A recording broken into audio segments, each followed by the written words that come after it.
चलिए अब खबरों की शुरुआत करते हैं और गाजीपुर से इस वक्त बड़ी खबर आ रही है। हम आपको बता दें कि रफ्तार का कहर यहां पर देखने को मिला है। ट्रक की टक्कर से 4 लोगों की मौत हो गई है। हादसे में कई लोग घायल हुए हैं। मोहम्मदाबाद थाना क्षेत्र के अहिरौली गांव की घटना है। सड़क किनारे चाय की दुकान पर बैठे लोगों को ट्रक ने कुचला। बलिया से ये तेज रफ्तार ट्रक आ रही थी जिसने आम लोगों को कुचला है। घायलों को जिला अस्पताल में भर्ती करा दिया गया है। बातचीत करने के लिए मनीष इस वक्त हमारे साथ जुड़ गए। मनीष, क्या जानकारी मिल रही है इसको लेकर? ये दर्दनाक हादसा गाजीपुर के मोहम्मदाबाद थाना क्षेत्र के अहिरौली गांव के पास हुआ है।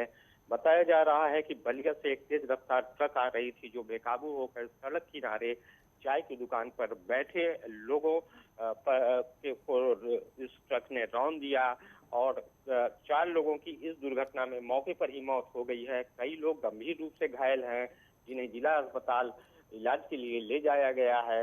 और इस दुर्घटना में ट्रक ड्राइवर भी घायल हुआ है और इस दुर्घटना के बाद, इस बड़े हादसे के बाद वहां पर लोगों में रोष व्याप्त है। जी नीलू, चलिए बहुत बहुत शुक्रिया आपका जानकारी देने के लिए।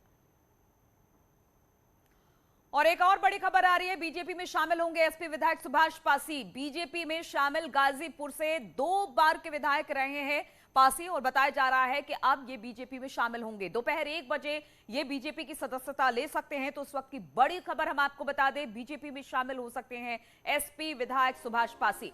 बीजेपी में शामिल गाजीपुर से 2 बार के विधायक रहे हैं पासी और दोपहर करीब 1 बजे के आसपास ही बीजेपी में सदस्यता लेंगे। दल बदल की राजनीति लगातार चुनाव से पहले देखने को मिल रही है और अब एक नाम और निकलकर सामने आया है। बीजेपी में शामिल होंगे एसपी विधायक सुभाष पासी। बीजेपी में गाजीपुर से 2 बार के विधायक रहे हैं पासी और अब आज दोपहर 1 बजे ये बीजेपी की सदस्यता ग्रहण करने वाले हैं।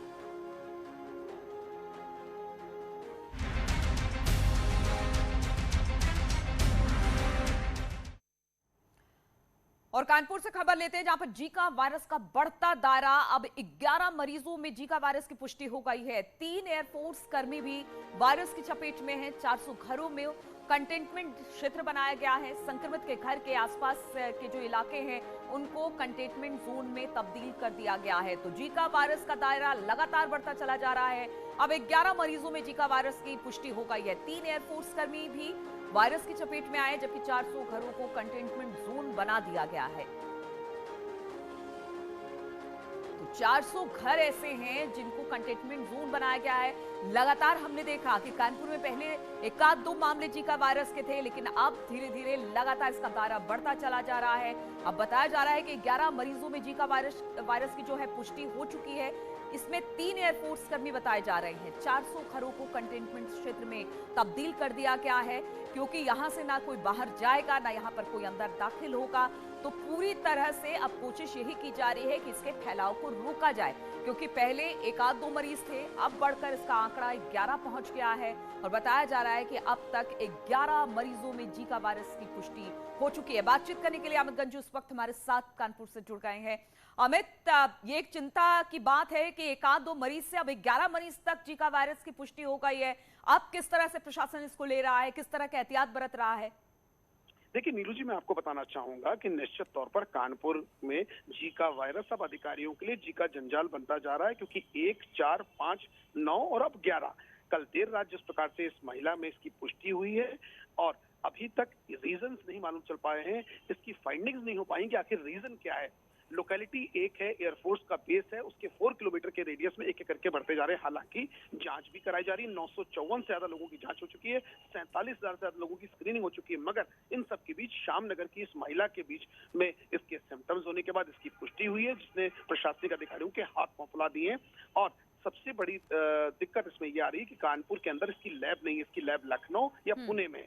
इसके जाने और रिपोर्ट्स आने के दौरान जब तक इसकी फाइंडिंग्स, इसका इलाज ना स्टार्ट हो, इन दौरान ये स्प्रेड आउट हो रहा है। हालांकि फॉगिंग कराई जा रही है, तमाम चीजें कराई जा रही है। जिलाधिकारी पिछले 5 दिन से वही कैंप कर रहे हैं, मगर इसके बाद भी ये पता नहीं चल पा रहा है कि आखिर कारण क्या है और एयरफोर्स के आसपास कर्मी इसके क्यों अफेक्टेड है। अब इनके अलावा एयरफोर्स के अलावा सिविलियंस भी इसमें अफेक्टेड होने लगे हैं क्योंकि जो रेडियस था पहले 0.75 किलोमीटर था, 1 किलोमीटर हुआ, 4 and now it is 6 kilometre, यानी 6 किलोमीटर के रेडियस तक ये बढ़ता जा रहा है। और केस का जो जोन है वो चकेरी ही माना जा रहा है। अब इसमें फाइंडिंग्स हो रही हैं कि आखिर कहीं एयर के थ्रू तो नहीं स्प्रेड हो रहा है, कहीं ऐसा तो नहीं टच करने के थ्रू स्प्रेड हो रहा है, या प्रिंटिंग्स तो नहीं इसमें आ रही है। ऐसे तमाम चीजें मेडिकल टर्म है जो डॉक्टर्स को फाइंड आउट कर रहे हैं। जी चलिए, बहुत बहुत शुक्रिया आपका अमित, हमारे साथ जुड़ने के लिए और तमाम जानकारी हम तक पहुंचाने के लिए। और अब बात कर ली जाए अयोध्या की, तो पूरे अयोध्या इस वक्त राममय हो चुकी है। हर ओर रामधुम ही सुनाई दे रहा है। हम आपको अयोध्या के हनुमानगढ़ी की तस्वीरें अब दिखाएंगे, जहां पर सुबह से ही भगवान हनुमान के दर्शन के लिए भक्तों की भारी भीड़ उमड़ी है। अगर आज की बात करें तो मैं राम की नगरी अयोध्या में मौजूद हूं और पूरी अयोध्या राममय हो चली है। लेकिन मान्यता ऐसी है कि अगर भगवान राम को खुश करना है आपको तो बजरंग बली से परमिशन लेनी होगी। इसलिए मैं दर्शकों को लेकर आ गई हूं अयोध्या के हनुमानगढ़ी मंदिर में, जहां पर साक्षात दर्शन करिए आप मंगलवार के दिन बजरंग बली के, जिनके दर्शन करने के लिए पूरे देश के कोने कोने से लोग आते हैं। और ये वो मानते हैं कि अगर उन्हें भगवान राम के आशीर्वाद चाहिए, पूजा अर्चना करनी है, तो उन्हें पहली इजाजत बजरंग बली से लेनी होगी। इसके बाद ही वो राम जन्मभूमि जा पाएंगे। और आज मंगलवार का दिन भी है वैसे भी, लिहाजा यहाँ पर भारी भीड़ यहाँ पे भक्तों की दिखाई दे रही है। और उत्साह इस बात का भी है कि जिस तरीके से लोग दीपोत्सव का आनंद लेने के लिए अयोध्या आए हुए हैं, वो ये जानते हैं कि आज मंगलवार का दिन है, बेहद खास दिन है बजरंग बली के लिए। लिहाजा सुबह सुबह यहाँ पर लंबी कतार, भारी भीड़ दिखाई दे रही है। लेकिन मैं दर्शन करवाना चाहूंगी अपने उन दर्शकों को जो टीवी के माध्यम से हमें देख रहे हैं, वो हनुमानगढ़ी के बजरंग बली के दर्शन कर आशीर्वाद ले सकते हैं, ताकि उन्हें इस बात का एहसास ना हो कि वो अयोध्या में मौजूद नहीं है।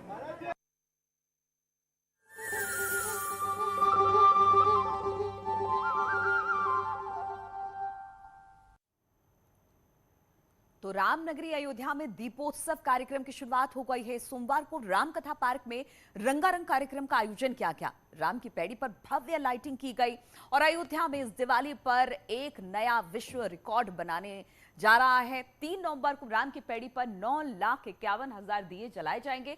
वहीं अयोध्या शहर में अलग अलग जगहों पर 3 लाख दिए जलाए जाएंगे। यानी कि कुल मिलाकर अगर बात की जाए तो पूरे अयोध्या में 12 लाख दिए जलाए जाएंगे।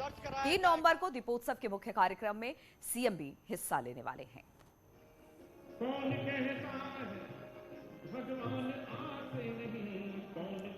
और अब आपको तस्वीरों के जरिए हम दिखा रहे हैं कि इस तरह से भव्य शुरुआत हुई। 3 तस्वीरें आप इस वक्त देख पा रहे हैं, जिसमें हम आपको दिखा रहे हैं पहली तस्वीर दीपोत्सव के कार्यक्रम के शुभारंभ की, जो 1 हफ्ते तक चलेगा। दूसरी तस्वीर लेजर लाइटिंग शो की है। लाइटिंग से अयोध्या बिल्कुल जगमग हो रखी है। तीसरी तस्वीर रामकथा पार्क की, जहां पर रंगारंग कार्यक्रम चल रहा है और देश भर से आए कलाकार अपनी प्रस्तुतियां यहाँ दे रहे हैं।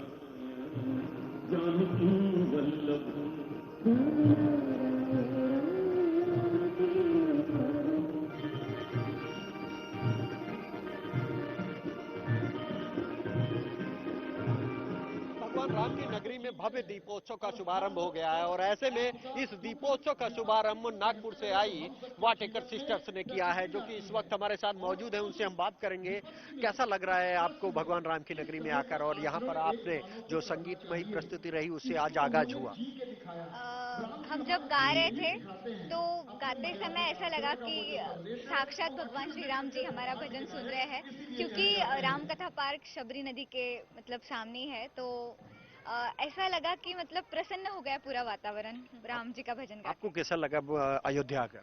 अयोध्या आकर तो बहुत ही अच्छा। हम पिछले साल आए थे अयोध्या और इसी साल आए हैं, और तो इतना पसंद आया कि यहाँ का वातावरण, यहाँ की जो लोकेलिटी है, तो ये बहुत ही सपोर्टिव है और उन्होंने बहुत अच्छा प्रतिसाद दिया हमें, तो बहुत अच्छा लगा।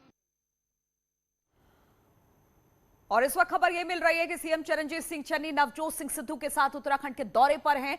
चन्नी और सिद्धू आज केदारनाथ जाने वाले हैं और ये पहली बार है जब इस सीजन किसी दूसरे राज्य का सीएम केदारनाथ जा रहे हैं।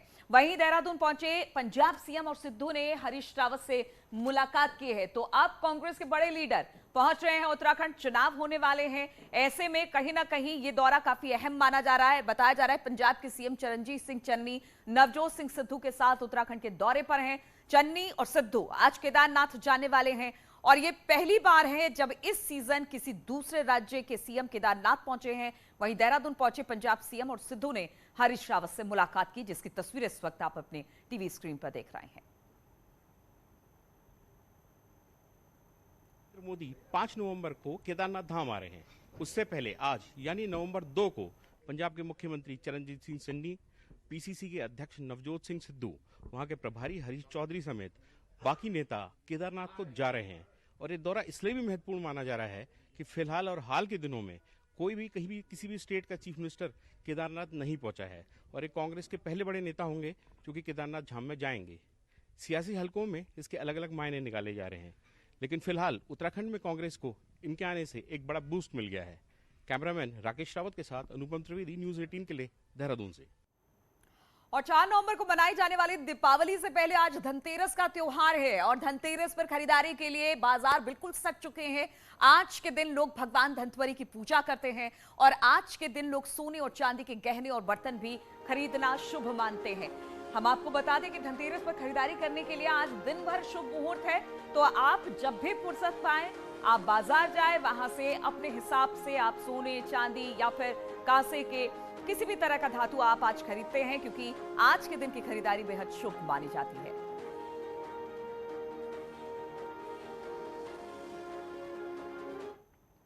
और सीएम योगी आदित्यनाथ ने ट्वीट कर प्रदेशवासियों को धनतेरस की बधाई दी है। सीएम ने बधाई देते हुए सुख समृद्धि की मंगल कामना की है। सीएम ने लोगों से धनतेरस और धनवंतरि जयंती के अवसर पर आयोजित होने वाले कार्यक्रम में कोविड-19 के प्रोटोकॉल का पूर्ण पालन करने की अपील भी लोगों से की है और कहा है कि अच्छे स्वास्थ्य से भी सुख और समृद्धि पाई जा सकती है। इसलिए धनतेरस और धनवंतरि जयंती के अवसर पर अर्थ के साथ साथ अच्छे स्वास्थ्य को प्राप्त करने की भी संकल्प लिया जाना चाहिए, जिससे एक स्वस्थ और समृद्ध समाज निर्मित हो सके।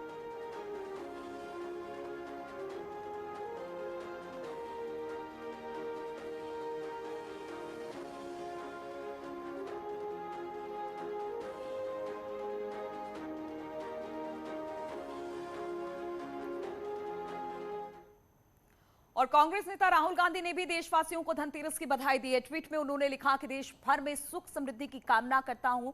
धनतेरस के पर्व पर सभी को मंगल शुभकामनाएं।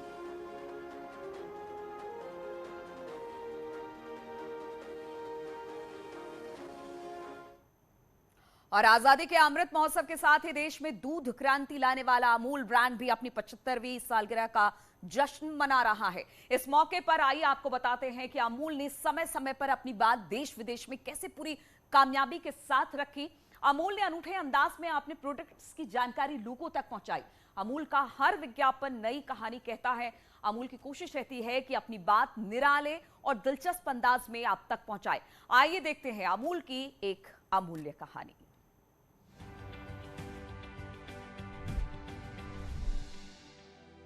साल 2012 में दिल्ली में हुई गैंगरेप की वारदात के खिलाफ देश में आंदोलन हुआ तो अमूल भी पीछे नहीं रहा। 16 दिसंबर 2012 को दिल्ली में हुए निर्भया रेप कांड ने पूरे भारत को हिला दिया। निर्भया को इंसाफ दिलाने के लिए स्त्री शक्ति सड़कों पर उतर आई। अमूल ने भी विज्ञापन के जरिए जन जागरण अभियान चलाया। 20 मार्च 2020 को निर्भया के दोषियों को फांसी दे दी गई।